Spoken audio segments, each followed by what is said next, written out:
She joined Toastmasters to improve her public communication skill and develop leadership skills. Today, she will be giving her first speech from the Advanced Communicator Manual, Speaking to Inform. The title is 5 to 7 minutes. Her speech is Experience Chinese Cuisine. Please join me to welcome Helen Lowe.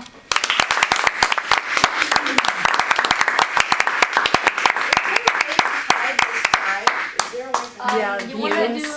You can hit the X. Just press Or F5. just do design and do slideshow. Oh, sorry, No, not view. design. Sorry, view. Sorry. Oh no, slideshow. Slideshow. Sorry, slideshow. The Slideshow. one more. One more. Did it right? Over. There it is. Start. And From beginning. From beginning. On the very left. Ta-da. All right. Thank you. You use that? I'm going to use this. Okay. Wow. Good afternoon, everyone. I would like to talk about experiencing Chinese cuisine. Warning, this speech may make you very hungry, so try not to drool too much on the table.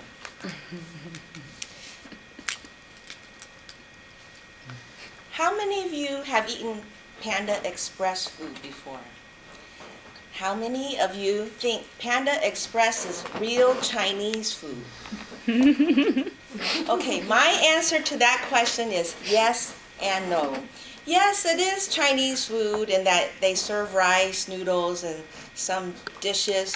But the reason why I say no is some of the dishes Panda Express serves, even though I eat at Panda Express myself, is not truly authentic Chinese food. Some of it's more Americanized. The dishes you might not ever heard of in China, they serve it at Panda Express. So that's why my answer is yes and no. I grew up eating Chinese food almost every day. My mom is a terrific Chinese cook. I was born in Taiwan and we moved to the States when I was 8 years old. But after we moved here, I still ate Chinese food almost every single day. My parents were born in China. So let's talk about China, the big country where Chinese food originated. See, in China, there are so many different provinces. And so each province has its own regional cuisine. So, for example, we're going to be talking about this one, Guangdong. In Guangdong, they serve Cantonese cuisine. And we're also going to be talking about this one today, Sichuan, which is Szechuan. And they have their own cuisine. And I'm also going to be talking about Shanghai and their cuisine. So, see, in the big country of China, there's over 1 billion people. And just as in the States, in the U.S., we have our regional cuisines, such as when you go to the Northeast, they're famous for their seafood, New England clam chowder, Philly cheesesteak, New York pizza. And example, in the South, they have their comfort foods such as chicken fried steak, which I grew up eating in Houston, black-eyed peas, fried okra. And then in California, there's healthier foods, fusion cuisine, made with local fresh ingredients such as sandwiches with avocados, salads, and sushi such as the California roll.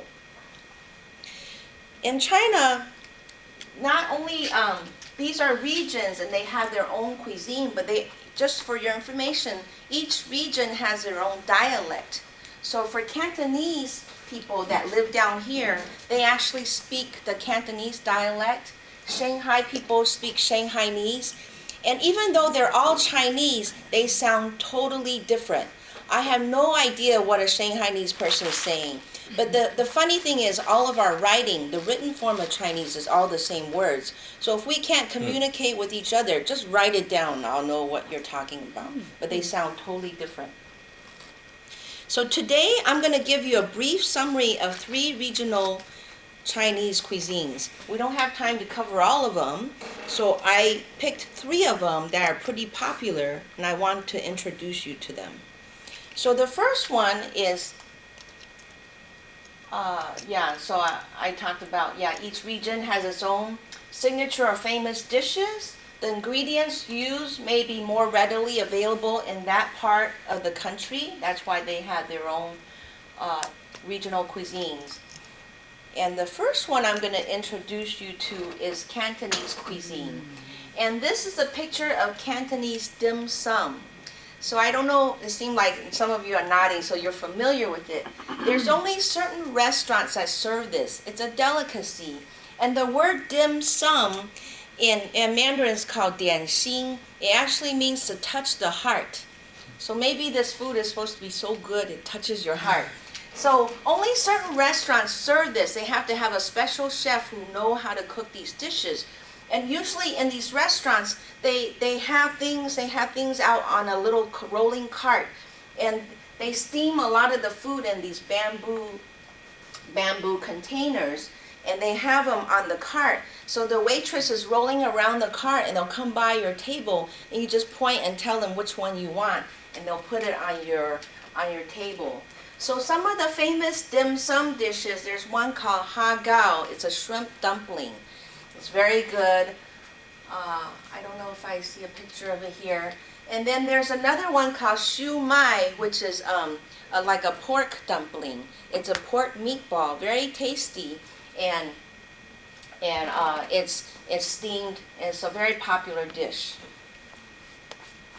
And this is the roast duck. Cantonese roast duck is famous. In San Francisco, there's a lot of, in Monterey Park, there's a lot of delis. They'll have the duck hang on a string, and it's very tasty. This is the second cuisine I'll mention is Shanghai.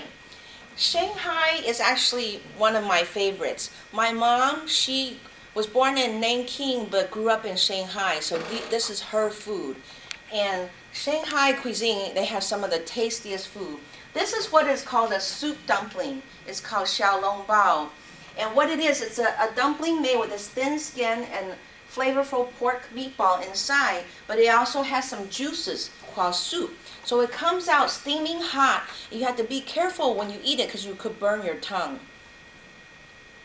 And this is another Shanghai dish called bao. It's also a dumpling, but it's pan fried, lightly brown on the bottom, and then they put some sesame seeds, and it has a pork meatball inside. Very, very tasty.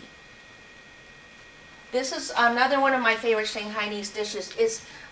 This is dried bean curd, cut into small fine shreds, and with pork. And it's a very tasty dish to go with your rice.